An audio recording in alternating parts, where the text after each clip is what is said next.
In today's video, I'm going to teach you how to automate work with AI workflows and AI agents in Zapier. We're using the current desktop interface, and we'll start right on Zapier.com. Go ahead and log into your Zapier account. You'll land on the home page, which is your starting hub. At the top, you'll see a field that says, "What would you like to automate?" Click that. This opens Zapier's Copilot, labeled AI Beta in the interface, which helps you describe what you want to automate in plain English. Type your automation request. Be as clear and specific as you can, like, when I get a new form submission, add the details to a spreadsheet and send a Slack message, and press Enter. You'll see an AI-generated workflow preview showing the proposed trigger and actions. Take a moment to read through it and make sure it matches your intention. If it looks good, click Continue to Editor. You're now in the Zap editor with your AI-generated trigger and action steps. The trigger is the event that starts your automation, and the actions are what follow. Review the details the AI added, then connect the required app accounts.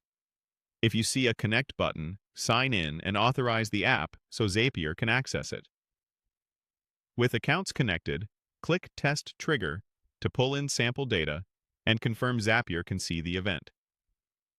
Next, click Test Step on your action to make sure the data flows through correctly. If the tests look right, click Publish to turn the AI workflow on. Your automation is now live. Let's create an AI agent next. From the interface, click Create. Under Start from Scratch, choose Agent. In the prompt area, enter the task you want the agent to handle. Think of agents as assistants that can reason over tasks and coordinate multiple steps for you. Provide a concise goal, like monitor my inbox for client inquiries and draft a follow-up in my CRM. Connect any required apps so the agent has the tools it needs. When you're satisfied with the setup, save the agent. To keep an eye on everything, use Zap History to monitor workflow runs, data passed, and any errors. For agents, open the Agents section to review activity, see what the agent attempted, and confirm it's behaving as expected. This visibility helps you diagnose issues quickly and refine prompts or connections without guesswork.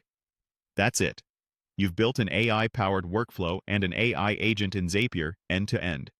If this video helped, please like, subscribe, and share. Thanks for watching.